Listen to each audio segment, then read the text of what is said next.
Vous voulez savoir ce que ça fait de rentrer de la guerre pour être trahi par la personne en qui vous aviez le plus confiance? Mon frère a vendu ma voiture pendant que j'étais en déploiement, pas n'importe quelle voiture. Ma Mustang GT de 2006 que j'avais passé 3 ans à restaurer de mes propres mains. Il l'a vendue pour 3 000 $ pendant que j'esquivais des balles en Afghanistan. Mais voici la chose que personne n'a vu venir. L'acheteur m'a envoyé un texto qui a absolument tout changé. Ce que Marcus pensait être son crime parfait est devenu son pire cauchemar. Et honnêtement, voir son monde s'effondrer valait presque la peine de perdre tout ce pour quoi j'avais travaillé.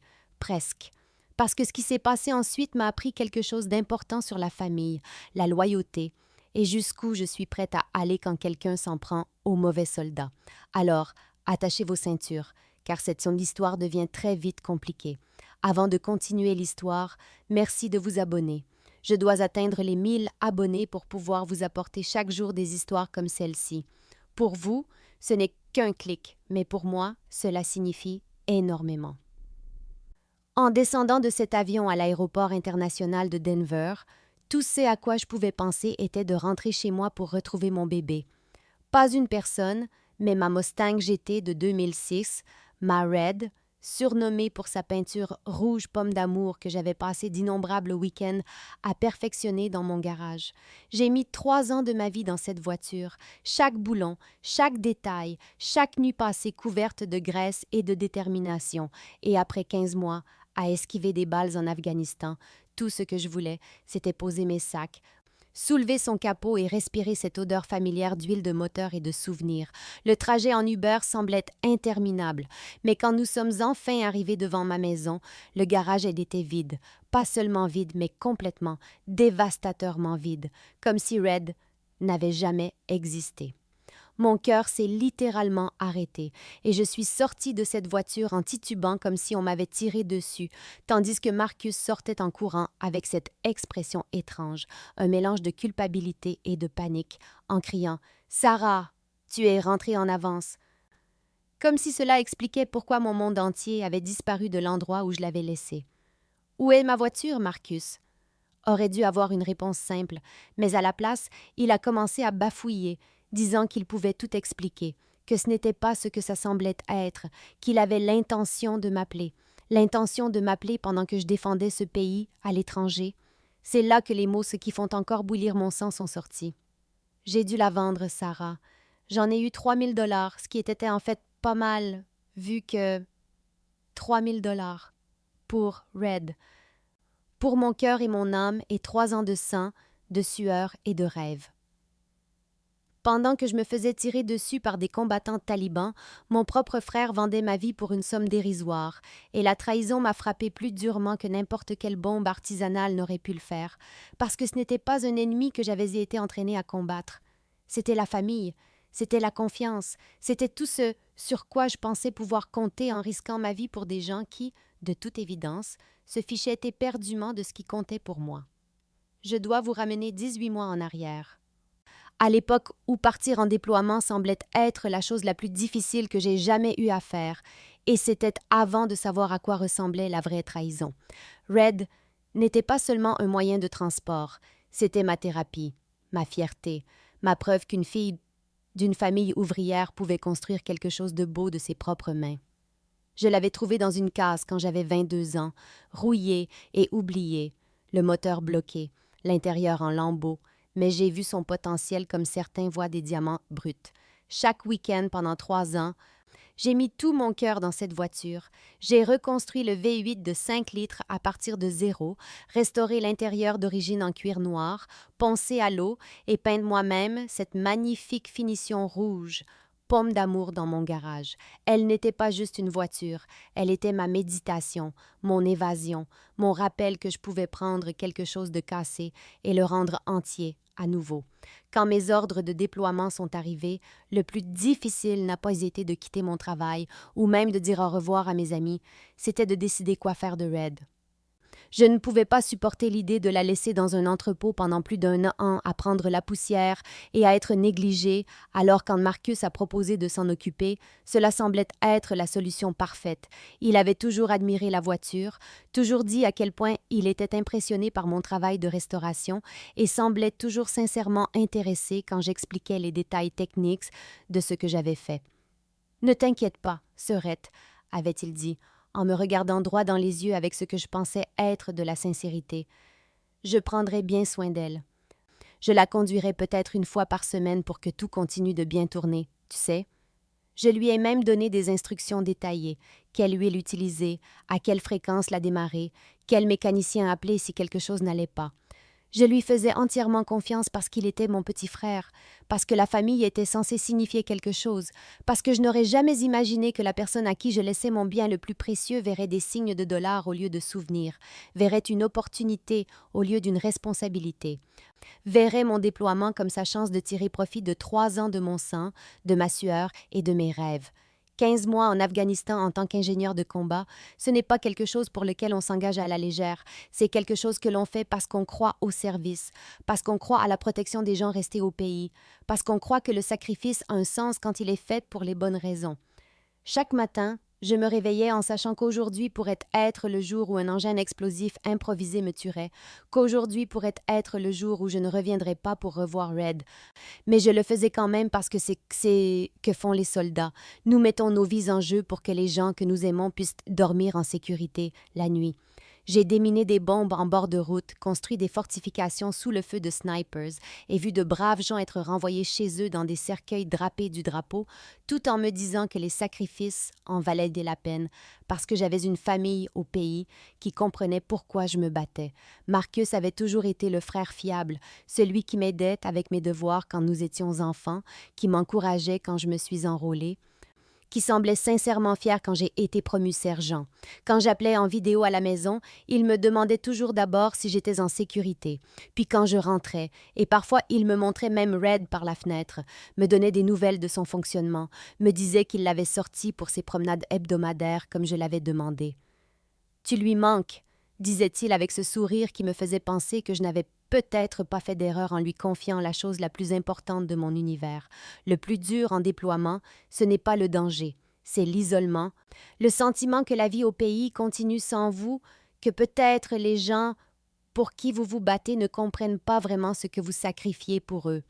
Mais Marcus me faisait sentir connectée, me faisait sentir que quelqu'un au pays se souciait vraiment de protéger les choses qui comptaient pour moi. Je m'allongeais dans ma couchette après des journées particulièrement brutales, m'accrochant à l'idée que Red était en sécurité, que Marcus tenait sa promesse, que j'avais quelque chose de beau qui m'attendait, quand ce cauchemar prendrait enfin fin. Je lui ai confié plus qu'une simple voiture, je lui ai confié ma santé mentale, mon espoir, ma raison de rentrer vivante, et cette confiance, cette croyance que la famille signifiait quelque chose de sacré, c'est ce qui a rendu sa trahison si profonde, parce que je n'ai pas seulement perdu une voiture quand il a vendu Red, j'ai perdu ma foi en les personnes mêmes que j'étais prête à mourir pour protéger. Avec le recul, j'aurais dû voir les signes avant-coureurs, mais quand quelqu'un est c'est votre petit frère, vous voulez croire qu'il a dépassé ses pires pulsions. Vous voulez croire que le gamin qui faisait des crises de colère quand vous aviez de meilleures notes a vraiment mûri pour devenir quelqu'un de confiance.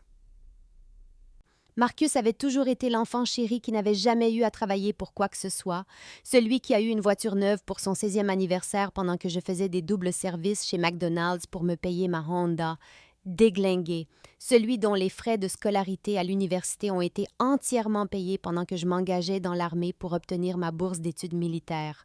Nos parents traitaient ces échecs comme des revers temporaires et mes succès comme des coups de chance. Quand j'étais au tableau d'honneur, c'était parce que j'étais naturellement intelligente. Mais quand Marcus passait à peine ses classes, c'était parce qu'il traversait une période difficile et avait besoin de plus de soutien. Quand j'ai restauré Red, passé chaque week-end pendant 3 ans à tout apprendre sur les moteurs et la carrosserie, transformant une épave en quelque chose de magnifique, nos parents ont loué cela comme si c'était un joli passe-temps, mais quand Marcus a parlé de peut-être un jour retaper une voiture lui aussi, ils ont commencé à chercher les meilleurs garages où ils pourraient apprendre auprès de professionnels. Il avait toujours nourri un étrange ressentiment à l'égard de mon service militaire, faisant des commentaires sur le fait que je me la pétais ou que je essayais d'être meilleur que tout le monde, comme si servir mon pays était une sorte d'attaque personnelle contre lui au lieu d'un choix que j'avais fait en fonction de mes propres valeurs et objectifs. La vérité, c'est que Marcus n'avait jamais rien mérité dans sa vie, n'avait jamais eu à se sacrifier pour ce qu'il voulait, n'avait jamais appris que certaines choses sont sacrées et intouchables parce que nos parents intervenaient toujours pour réparer ses erreurs et financer ses impulsions. Alors, quand il a regardé Red dans mon garage, il n'a pas vu 3 ans de ma vie, mon projet passion, ma fierté et ma joie. Il a vu un actif, quelque chose de valeur qui était là, inutilisé, pendant que j'étais partie, quelque chose qui pourrait résoudre le problème financier qu'il s'était créé cette fois-ci. Et le pire, je sais que nos parents lui auraient donné de l'argent s'il avait demandé, mais cela aurait exigé qu'il admette qu'il avait encore tout gâché, et Marcus avait appris il y a longtemps qu'il était plus facile de prendre ce qu'il voulait, et de demander pardon plus tard que d'affronter la réalité de sa propre irresponsabilité. Me tenir dans ce garage vide, c'était comme entrer dans une réalité alternative où tout ce pourquoi je m'étais battue à l'étranger avait été effacé, où la seule chose sur laquelle j'avais compté en rentrant avait tout simplement disparu, et le visage paniqué de Marcus m'a tout dit avant même qu'il n'ouvre la bouche pour commencer à mentir. Oh mon Dieu, Sarah, je suis tellement content que tu sois rentrée saine et sauve, mais j'ai une très mauvaise nouvelle à propos de Red, a-t-il commencé, la voix tremblante comme quand nous étions enfants, et qu'il avait cassé quelque chose de valeur. Elle a été volée il y a environ 2 mois, juste devant la maison. Tu te rends compte? Mais quelque chose dans son histoire clochait immédiatement. Si la voiture de prix de votre sœur est volée pendant qu'elle est en déploiement, ne serait-ce pas le genre de chose pour laquelle vous l'appelleriez tout de suite au lieu d'attendre qu'elle rentre pour lui annoncer la nouvelle? Quand je lui ai demandé pourquoi il ne m'avait pas appelé, il a changé de tactique plus vite qu'un politicien en période électorale. En fait, attends, non, elle n'a pas été volée. Elle est au garage Johnson pour quelques réparations, un problème de moteur dont je ne voulais pas t'inquiéter pendant que tu t'occupais de, tu sais, la guerre. Le garage Johnson, où j'avais emmené Red pour les inspections, où il connaissait cette voiture aussi bien que moi, où il n'aurait jamais gardé un véhicule pendant 2 mois sans appeler le propriétaire. Marcus, le garage Johnson est fermé depuis 6 mois, ai-je dit doucement, en regardant son visage s'effondrer, alors qu'il réalisait qu'il avait choisi le mauvais mensonge à raconter à quelqu'un qui connaissait réellement la scène automobile locale. C'est là que les bégaiements ont vraiment commencé. Quand il a commencé à enchaîner les excuses comme s'il lisait un script qu'il n'avait jamais répété, peut-être que c'était le garage Miller, ou peut-être Thompson, ou peut-être qu'il l'avait conduite à Denver pour des travaux spécialisés que seuls certains garages pouvaient faire. Chaque mensonge contredisait le précédent, chaque explication avait moins de sens que la précédente. Et regardez mon petit frère, celui en qui j'avais confiance pour mon bien le plus précieux pendant que je risquais ma vie à l'étranger, se démener pour dissimuler ce qu'il avait vraiment fait à Red m'a fait réaliser que ce n'était pas une simple erreur ou un malentendu. C'était une trahison délibérée et calculée, et le pressentiment dans mon estomac me disait que ce qui était vraiment arrivé à ma voiture allait être bien pire que tout ce que j'avais imaginé. La première fissure dans le mur de mensonges de Marcus est venue de Mme Henderson, la voisine, qui arrosait ses roses quand je suis allée lui demander si elle avait vu quelque chose de suspect autour de mon garage ces derniers mois. « Oh, ma chérie, tu veux dire quand ils ont remorqué ta belle voiture rouge? » a-t-elle dit avec une inquiétude sincère, complètement inconsciente de la bombe qu'elle venait de lâcher sur mon monde. C'était il y a quelques mois, peut-être en mars ou avril. Ton frère était là, en train de signer des papiers avec un homme. Puis, ils l'ont chargé sur une dépanneuse. J'ai juste supposé que tu l'avais vendu ou quelque chose comme ça puisque tu étais à l'étranger. Remorqué. Papier signé. Mars ou avril. Rien de tout cela ne correspondait à aucune version de l'histoire de Marcus, et quand j'ai insisté auprès de Madame Henderson pour plus de détails, elle a mentionné avoir vu un panneau « à vendre » dans la fenêtre de Red pendant plusieurs semaines avant que la dépanneuse n'arrive. armée de cette nouvelle information, je suis retournée dans ma maison et j'ai commencé à fouiller la chambre de Marcus comme si je cherchais des engins explosifs improvisés, parce qu'à ce stade, je savais qu'il cachait quelque chose d'explosif. C'est là que j'ai trouvé les papiers fourrés sous son matelas comme un adolescent coupable, des documents de transfert de titre, un acte de vente, des formulaires d'immatriculation, tous avec ma signature falsifiée griffonnée dessus, d'une écriture qui ne ressemblait en rien à la mienne. 3000 $. Date de vente, le 15 mars. Acheteur, un certain Jake Morrison avec une adresse locale.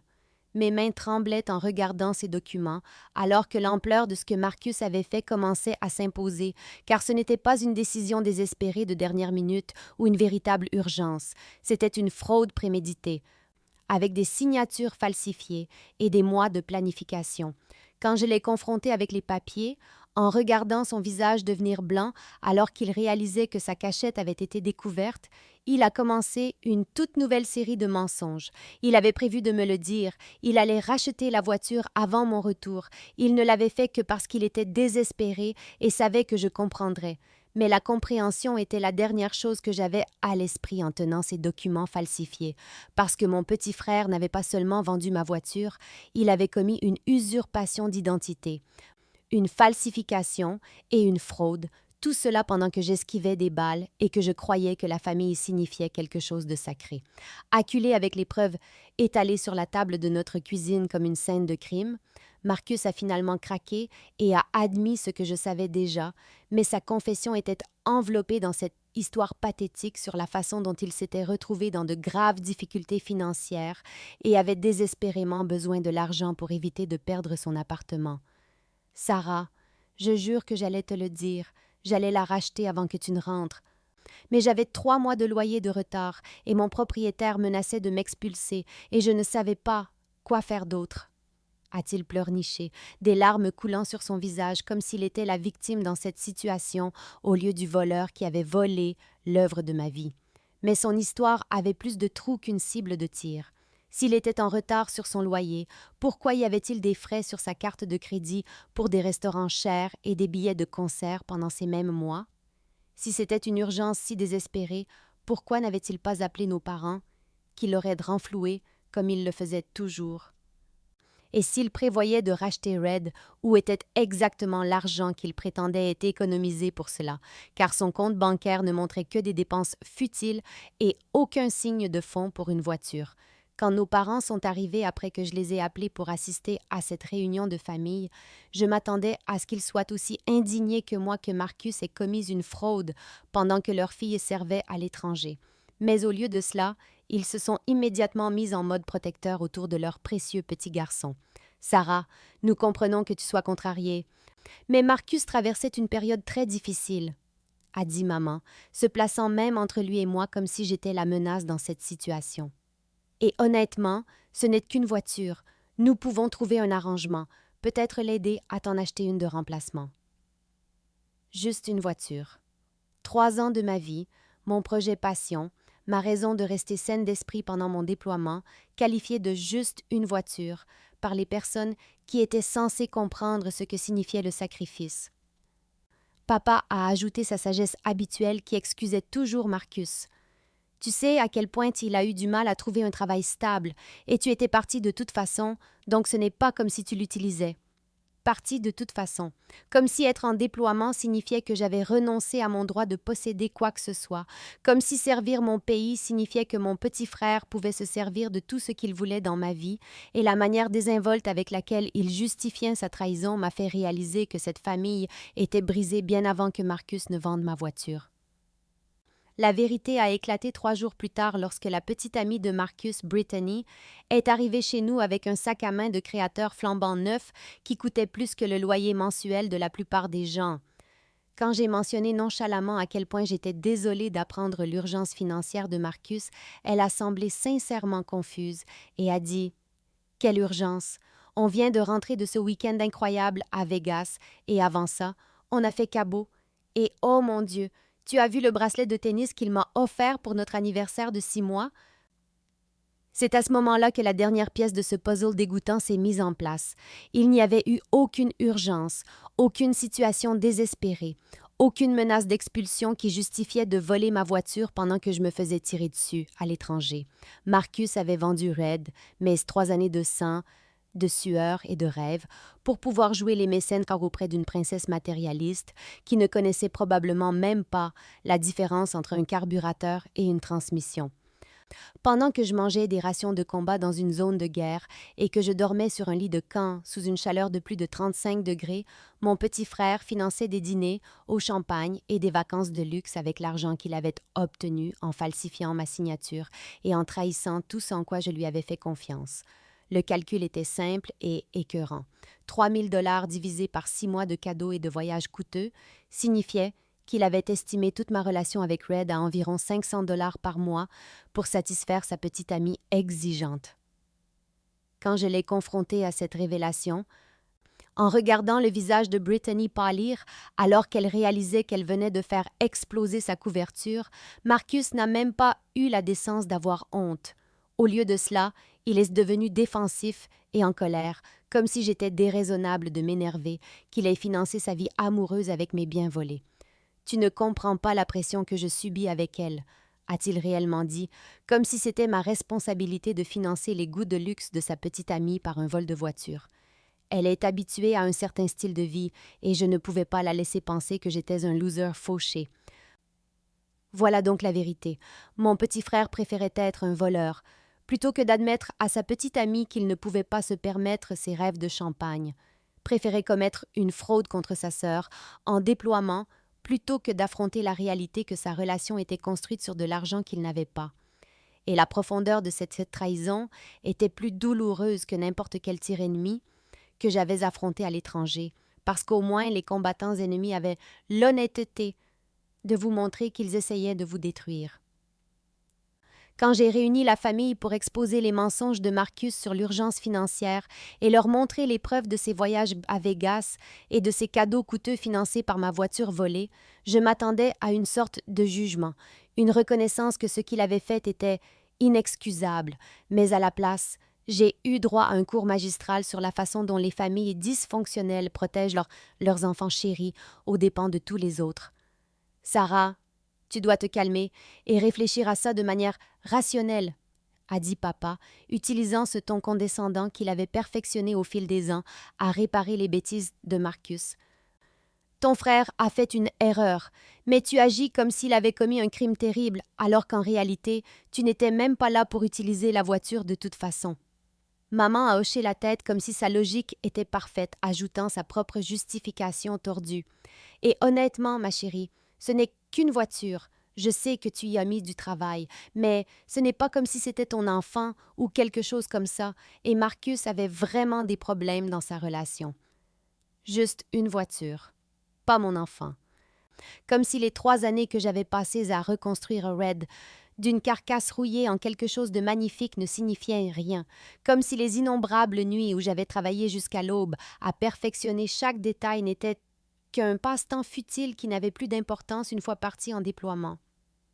Tu étais parti de toute façon est devenu leur cri de ralliement, répété comme un mantra qui justifiait en quelque sorte le vol de voiture, comme si servir mon pays à l'étranger signifiait que j'avais renoncé à mon droit de posséder quoi que ce soit, comme si mon sacrifice pour leur liberté donnait à mon petit frère la permission de me voler.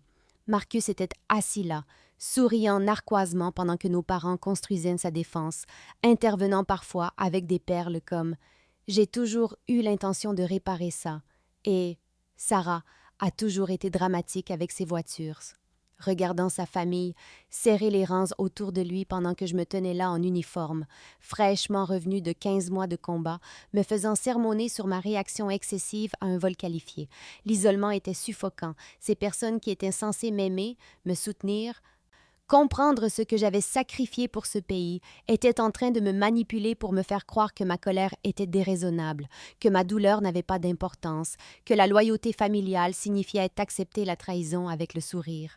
Debout dans ce salon, entouré de gens qui partageaient mon sang mais clairement pas mes valeurs, j'ai réalisé que j'avais survécu à l'Afghanistan seulement pour rentrer et découvrir que mes vrais ennemis avaient porté des visages amicaux tout ce temps, assise seule dans ma chambre cette nuit-là, fixant ces documents falsifiés tandis que la trahison de ma famille résonnait dans ma tête, j'ai décidé que si personne d'autre n'allait se battre pour la justice, je devrais devenir ma propre détective, ma propre avocate, ma propre armée.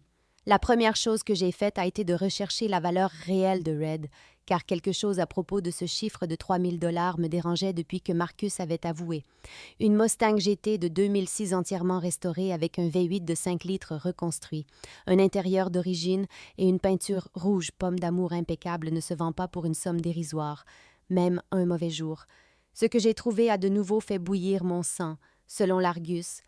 Les sites de voitures de collection et les ventes récentes de véhicules similaires, Red valait au moins 15 000 dollars, probablement plus compte tenu de la qualité du travail de restauration que j'avais fait et du fait qu'elle avait un kilométrage relativement bas. 15 000. Marcus avait vendu ma voiture de 15 000 dollars pour 3 000, empochant ce qui aurait dû être mon argent pendant que j'esquivais des balles à l'étranger. Et soudain, ses voyages à Vegas et ses cadeaux de créateur pour Brittany prenaient tout leur sens. Il se la coulait douce, avec la différence de 12 000 dollars entre la valeur de Red et ce qu'il avait admis avoir obtenu pour elle. Mais cela soulevait une question encore plus troublante. L'acheteur n'avait-il vraiment payé que 3 000 dollars, ou Marcus avait-il aussi menti à ce sujet? Y avait-il encore plus d'argent en jeu qu'il avait complètement caché? Plus je creusais dans les ventes comparables et les valeurs de marché, plus je réalisais que Marcus n'avait pas seulement commis un vol, il avait commis une fraude à plusieurs niveaux, et s'il avait été malhonnête sur l'urgence, malhonnête sur ses intentions et malhonnête sur son projet de la racheter, alors il était probablement aussi malhonnête sur le prix de vente. Armée de cette nouvelle information sur la vraie valeur de Red, j'ai commencé à formuler un plan qui rendrait la vie de Marcus aussi misérable qu'il avait rendu la mienne. Car si ma famille pensait pouvoir me manipuler pour que j'accepte cette trahison en silence, elle était sur le point d'apprendre que les vétérans de combat n'abandonnent pas les combats, surtout quand nous savons que nous avons raison. Trouver Jake Morrison s'est transformé en une mission de reconnaissance de style militaire qui m'a rappelé pourquoi il nous entraînait si bien à la collecte de renseignements. Car quand on a été trahi par tous ceux qui sont censés vous soutenir, on apprend à compter sur ses propres compétences et sa détermination pour découvrir la vérité. Les papiers que j'avais trouvés sous le matelas de Marcus contenaient le nom de Jake et une adresse à Lakewood. Mais j'avais besoin de plus que ça. Je devais comprendre qui était cette personne, ce qu'elle savait de la vente, et si elle était un acheteur innocent, ou d'une manière ou d'une autre complice de la fraude de Marcus. En commençant par l'adresse, j'ai utilisé les registres fonciers en ligne pour confirmer que Jake Morrison y vivait bien et que ce n'était pas un faux nom que Marcus avait inventé pour brouiller les pistes, puis je suis passée aux réseaux sociaux où mon travail de détective a vraiment porté ses fruits. Le profil Facebook de Jake était public. Et ce que j'y ai trouvé m'a fait réaliser que Red était tombé entre les mains de quelqu'un qui appréciait vraiment les Mustangs classiques. Ces photos montraient un garage bien entretenu, avec plusieurs voitures anciennes, des publications sur des expositions de voitures le week-end et des commentaires qui révélaient qu'il savait vraiment de quoi il parlait en matière de restauration automobile. Plus important encore, en parcourant son fil d'actualité de mars, j'ai trouvé une publication sur sa trouvaille incroyable. Une photo de Red absolument magnifique, avec une légende qui disait « Je viens de dénicher cette beauté ». L'ancien propriétaire a dit que c'était une vente pour une urgence familiale, et j'ai eu de la chance avec le timing. J'ai hâte de l'emmener à quelques expositions cet été. Les commentaires sur cette publication étaient révélateurs. D'autres passionnés de voitures le félicitaient pour l'affaire du siècle et lui demandaient combien il avait payé, mais Jake avait seulement répondu « Disons simplement que j'étais au bon endroit, au bon moment ».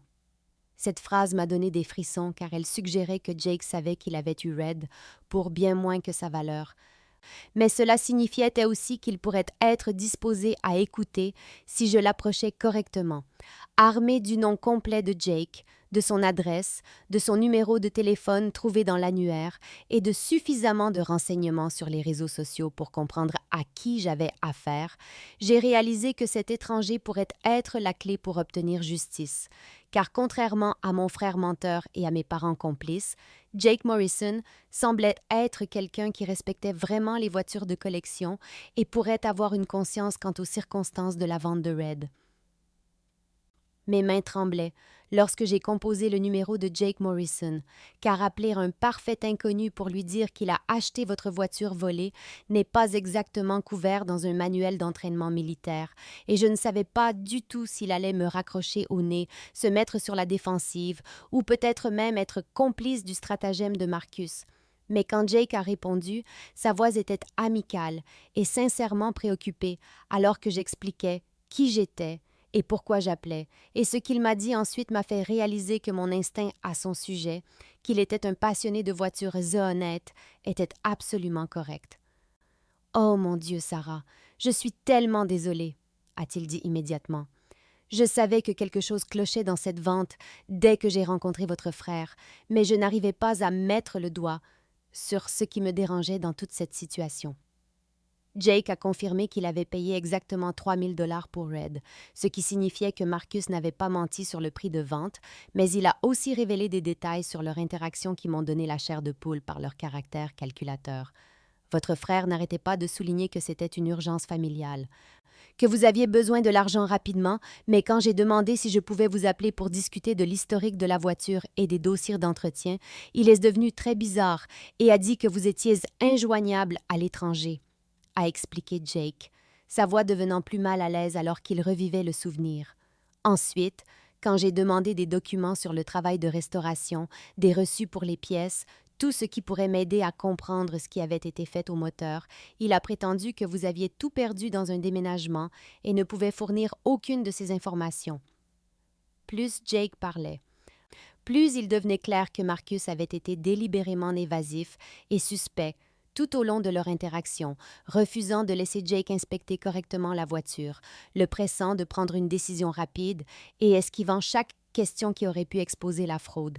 Honnêtement, Sarah, j'ai failli abandonner l'affaire plusieurs fois parce que le comportement de votre frère était si louche, mais la voiture était absolument magnifique et le prix semblait trop beau pour être laissé passer, a admis Jake. Et je pouvais entendre la culpabilité dans sa voix alors qu'il réalisait qu'il avait été un participant involontaire à la trahison de mon frère. Je me suis demandé pendant des mois si je devais essayer de vous retrouver, parce que toute cette transaction ne m'a jamais semblé correcte, et maintenant que vous appelez, je me sens terriblement mal à propos de tout ça.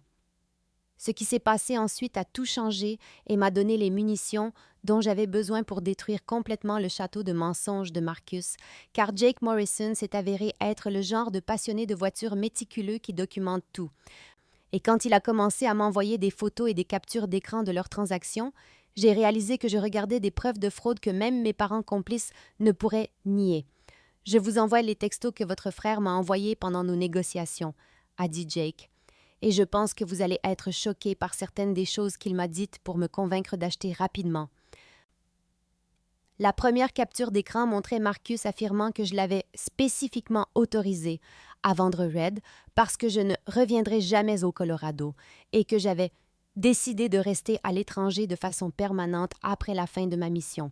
Une autre chaîne de messages révélait que Marcus disait à Jake que j'étais désespérément à court d'argent parce que j'avais été blessé au combat et avait besoin de fonds pour des frais médicaux. Une pure invention qui m'a retourné l'estomac parce qu'il avait utilisé mon service militaire pour manipuler un étranger afin qu'il participe à son vol. Mais la preuve la plus accablante est venue d'une photo que Jake avait prise des documents de transfert de titre, où l'on pouvait clairement voir que ma signature ne ressemblait en rien aux vraies signatures sur ma carte d'identité militaire et mon permis de conduire. La falsification était si évidente que quiconque y prêtant attention l'aurait remarqué. Sauf que Marcus avait pressé Jake de conclure la transaction rapidement, sans examen approprié. Il n'arrêtait pas de dire que vous étiez sur le terrain et ne pouviez pas être jointe pendant des semaines, que c'était ma seule chance d'avoir la voiture avant que quelqu'un d'autre ne l'achète, a expliqué Jake, en m'envoyant des captures d'écran des messages de plus en plus frénétiques de Marcus, essayant de précipiter la vente. Avec le recul, je réalise qu'il nous arnaquait tous les deux, en me mentant sur le fait d'avoir la permission de vendre et en vous volant pendant que vous serviez notre pays. La dernière pièce à conviction était un enregistrement que Jake avait fait sur son téléphone lors de leur rencontre, où l'on pouvait clairement entendre Marcus prétendre avoir pleine autorité légale pour vendre Red et déclarer que j'avais signé tous les papiers avant de partir en déploiement. 2 mensonges purs et simples dont j'avais maintenant la preuve documentée. Tenir ces preuves dans mes mains, c'était comme recevoir une arme chargée, car Jake Morrison venait de me donner tout ce dont j'avais besoin pour exposer la fraude de Marcus et m'assurer qu'il ferait face à de réelles conséquences pour avoir trahi sa sœur alors qu'elle risquait sa vie à l'étranger. La pire révélation est venue 3 jours plus tard quand Jake m'a rappelé. La voix lourde de ce genre de culpabilité qui vient quand on réalise qu'on a été manipulé pour faire quelque chose de terrible, et ce qu'il m'a dit ensuite m'a fait comprendre que la trahison de Marcus était bien plus profonde que je ne l'aurais jamais imaginé. Sarah, il y a autre chose que je ne vous ai pas dit la première fois que nous avons parlé parce que je ne savais pas comment l'aborder, mais je pense que vous devez savoir tout ce que votre frère m'a dit, commença Jake, et je pouvais l'entendre prendre une profonde inspiration, comme s'il se préparait à annoncer une nouvelle dévastatrice. Quand j'ai continué à poser des questions pour vous contacter directement afin de vérifier la vente, quand je l'ai pressé sur pourquoi tout semblait si précipité et secret, Marcus m'a finalement dit que vous aviez été tué au combat à l'étranger et que votre famille vendait vos biens pour aider à couvrir les frais funéraires. Tué au combat. Mon propre frère avait dit à un étranger que j'étais morte, avait utilisé ma mort imaginaire comme tactique de vente pour manipuler quelqu'un afin qu'il achète ma voiture volée, avait littéralement effacé mon existence pour rendre sa fraude plus convaincante. Jake continua, la voix tremblante de colère et de dégoût. Il a dit que c'était pour ça qu'il ne pouvait pas fournir de coordonnées pour vous, pourquoi il n'y avait pas de temps pour une vérification correcte des papiers, pourquoi je devais conclure la transaction immédiatement avant que vos parents ne changent d'avis sur la vente de vos affaires. Il a même dit que garder la voiture serait trop douloureux pour votre famille parce que ça leur rappelait votre perte. La cruauté calculée de la chose m'a coupé le souffle. Marcus n'avait pas seulement commis un vol ou une fraude, il avait commis une sorte de meurtre psychologique, m'effaçant de son récit si complètement qu'il pouvait vendre l'œuvre de ma vie sans aucune question gênante sur le consentement ou l'autorisation. J'ai acheté la voiture parce que je pensais aider une famille en deuil, dit Jake, la voix brisée. Et j'ai traité Red comme un mémorial à un soldat tombé au combat parce que je pensais honorer votre mémoire.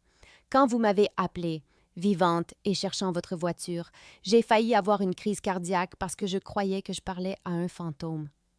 Cette nuit-là, fixant le plafond et réalisant que mon petit frère avait été si engagé dans sa trahison qu'il m'avait littéralement tué dans ses mensonges, j'ai compris qu'il ne s'agissait plus seulement de récupérer Red. Il s'agissait de s'assurer que Marcus ferait face aux conséquences d'un mal qui va au-delà du simple vol, pour toucher à quelque chose de plus sombre et de plus impardonnable que je ne l'aurais jamais cru capable de faire. De participant involontaire à la fraude de mon frère, Jake Morrison est devenu mon allié le plus précieux dans ce que j'ai commencé à appeler l'opération récupération de Red, car il s'est avéré que les passionnés de voitures honnêtes, qui ont été trompés et manipulés, ont tout autant soif de justice que les vétérans de combat trahis par leur famille. « Voici ce que je pense », a dit Jake lors de notre 2e appel téléphonique. « J'ai encore toute la documentation de notre transaction, y compris ces enregistrements où votre frère prétend qu'il avait l'autorité de vendre, et j'ai fait des recherches sur les lois sur la fraude au Colorado.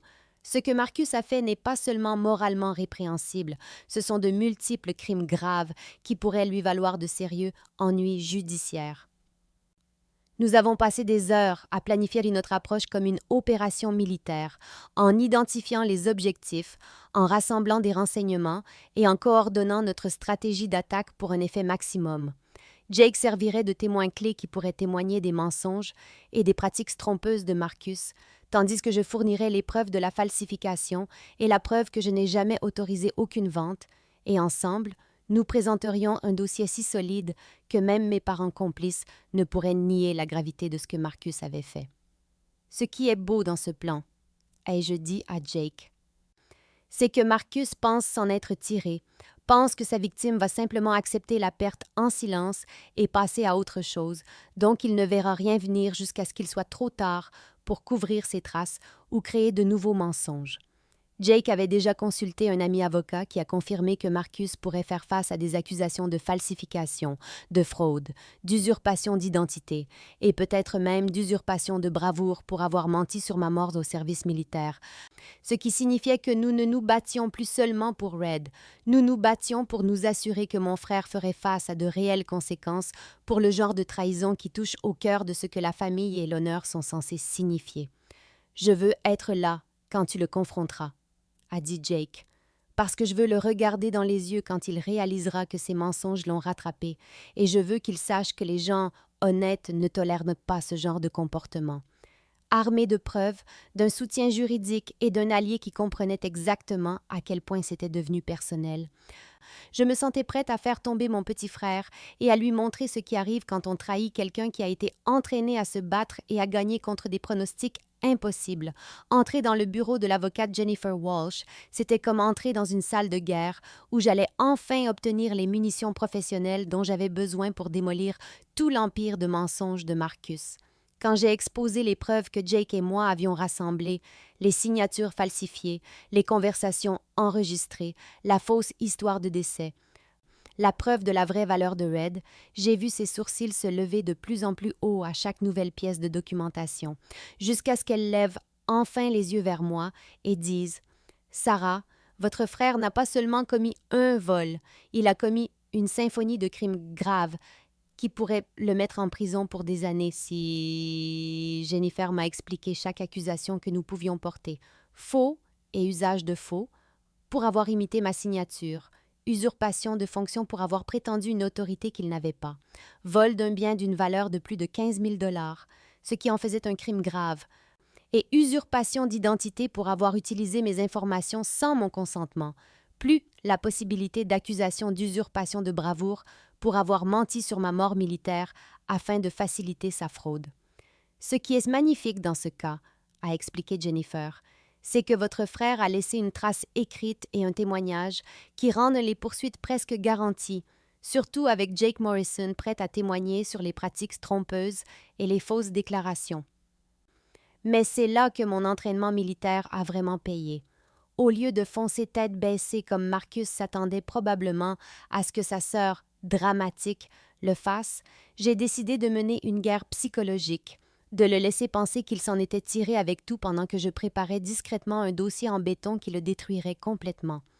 Pendant 2 semaines, j'ai joué le rôle de la victime vaincue, laissant mes parents penser que leur manipulation avait fonctionné, laissant Marcus croire que ses larmes et ses fausses excuses avaient en quelque sorte fait disparaître tout ce cauchemar, tout en préparant avec Jennifer les documents juridiques, en recueillant les dépositions des témoins et en coordonnant avec le bureau du procureur de district les accusations criminelles.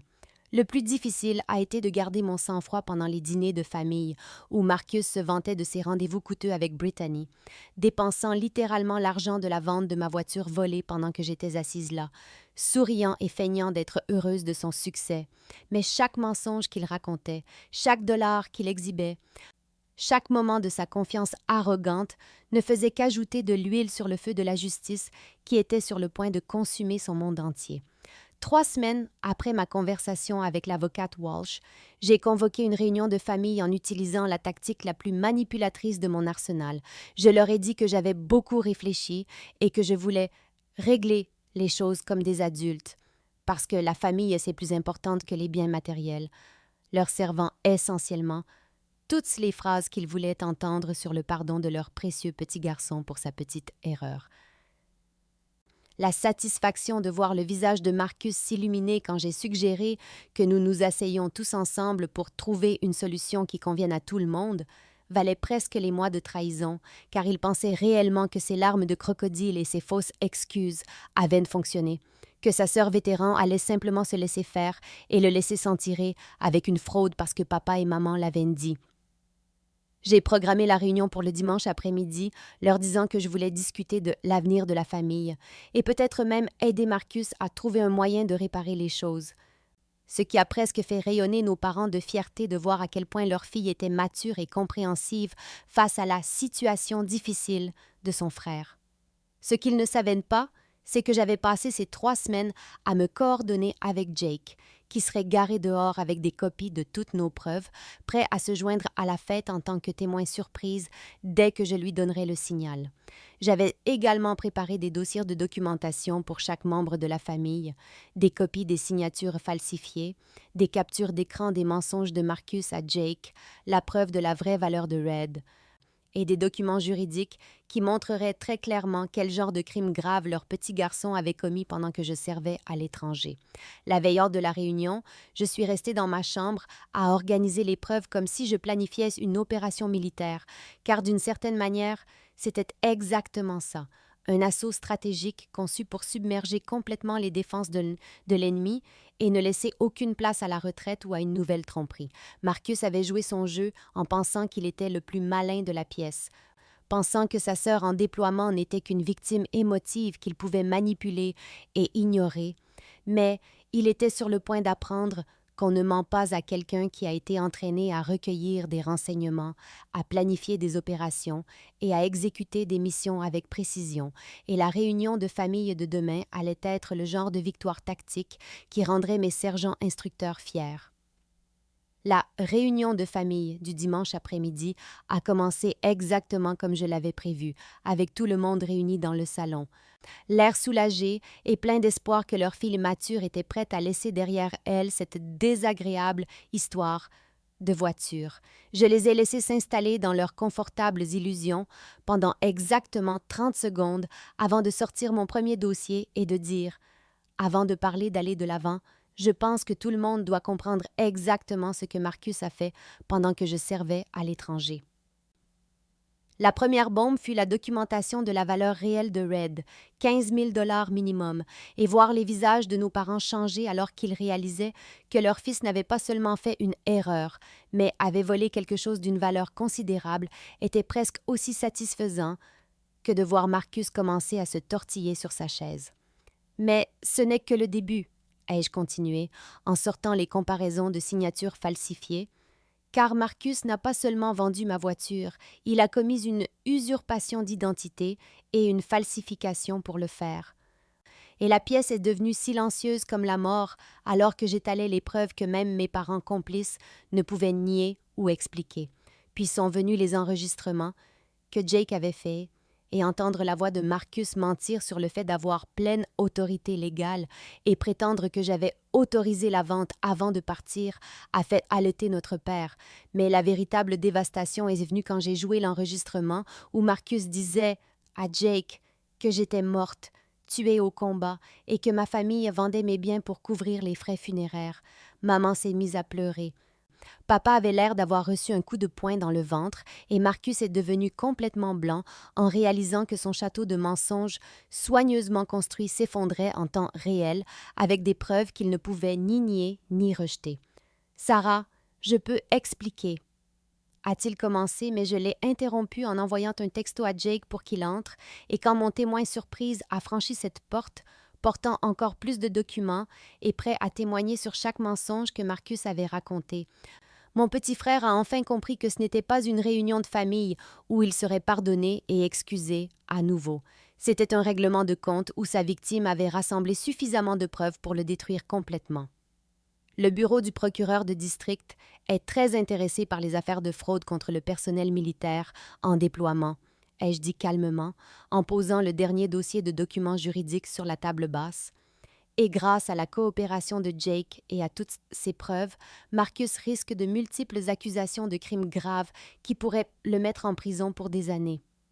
Voir mon frère, l'enfant chéri, réaliser que ses larmes et ses tactiques de manipulation étaient inutiles face à des preuves réelles et à des conséquences juridiques fut la plus douce victoire que j'ai jamais connue, car la justice ne consiste pas seulement à récupérer ses biens volés, elle consiste à s'assurer que les gens qui trahissent la confiance font face à de réelles conséquences pour leurs actes.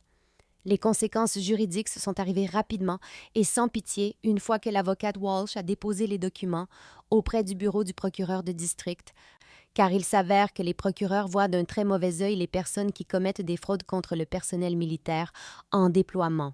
En 2 semaines, Marcus faisait face à 6 chefs d'accusation, dont falsification, usurpation d'identité, vol qualifié et usurpation de fonction, qui totalisaient une peine potentielle de 12 ans de prison. Quand la police s'est présentée à notre maison avec un mandat d'arrêt, voir Marcus se faire menotter devant nos parents pendant que les officiers lui lisaient ses droits a été le moment le plus satisfaisant de toute ma carrière militaire, car enfin, quelqu'un avec une autorité réelle traitait ses crimes avec le sérieux qu'il méritait. La dynamique familiale a changé du jour au lendemain une fois que nos parents ont réalisé que leur fils ne faisait pas face à un petit inconvénient juridique, mais à une peine de prison réelle qui pourrait détruire complètement son avenir. Soudain, toutes leurs excuses sur l'urgence familiale et ce n'est qu'une voiture se sont évaporées quand ils ont compris que Marcus avait commis le genre de crimes graves qui font la une des journaux télévisés. Nous n'avions aucune idée que c'était aussi sérieux, n'arrêtait pas de dire maman en pleurant. Comme si la fraude et la falsification devenaient moins graves lorsqu'elles étaient commises par votre enfant chéri, mais papa a finalement montré un peu de courage en disant à Marcus « Tu es seul pour ça. Nous ne te sortirons pas d'une situation aussi grave. » Jake a témoigné en tant que témoin principal lors de l'audience de plaidé coupable de Marcus, décrivant chaque mensonge et manipulation avec des détails dévastateurs. Quand la juge a entendu que Marcus avait dit aux gens que j'étais morte pour faciliter son vol, elle a secoué la tête de dégoût avant d'accepter son plaidoyer de culpabilité et de le condamner à 18 mois de prison dans une prison de comté, plus la restitution de la valeur totale de Red. Mais la vraie victoire est venue quand notre famille élargie a appris la vérité et a commencé à appeler pour s'excuser d'avoir initialement cru à l'histoire larmoyante de Marcus, quand les voisins qui avaient entendu les rumeurs ont réalisé qu'ils avaient défendu un criminel.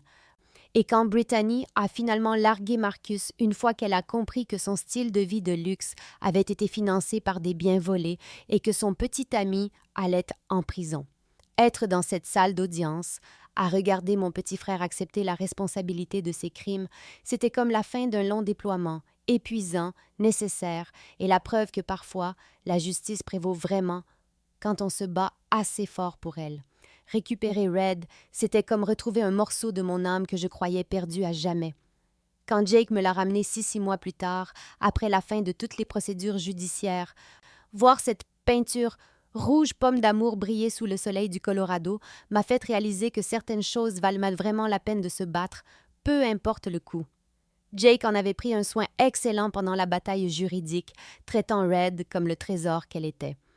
Quand il m'a tendu les clés avec un sourire en disant « Elle appartient à quelqu'un qui apprécie ce qu'est un vrai travail de restauration », j'ai su que j'avais gagné plus que ma voiture, j'avais gagné un véritable ami qui comprenait ce que signifie réellement l'honneur et l'intégrité.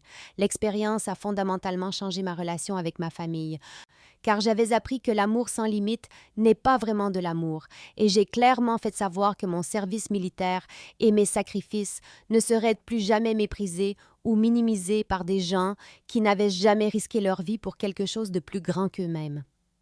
À partir de maintenant, ai-je dit à mes parents, lors de notre première conversation après la condamnation de Marcus, ma relation avec cette famille est conditionnée au respect mutuel et à la responsabilité, car je n'ai pas survécu au combat à l'étranger pour rentrer et être victimisée par mon propre frère. Établir ces limites était à la fois terrifiant et libérateur, comme couper un poids mort qui me tirait vers le bas depuis des années. Et même si cela signifiait que certaines relations familiales ne seraient plus jamais les mêmes, cela signifiait aussi que je n'aurais plus jamais à tolérer la trahison déguisée en loyauté familiale. Toute cette expérience m'a appris que parfois, les personnes qui nous blessent le plus sont celles en qui nous avons une confiance absolue, mais elle m'a aussi appris que je suis plus forte et plus ingénieuse que je ne l'avais jamais imaginé. Capable de me battre contre l'injustice même quand tout le monde autour de moi me dit de l'accepter et de passer à autre chose. Maintenant, quand je sors Red pour des virées le week-end dans les montagnes, Sentant ce V8 reconstruit ronronner sous le capot et me souvenant de chaque heure passée à la restaurer, je ne célèbre pas seulement une belle voiture, je célèbre le fait que j'ai refusé de laisser la trahison me définir, que je me suis battue pour ce qui m'appartenait et que la justice peut vraiment prévaloir quand on est prêt à se lever et à l'exiger.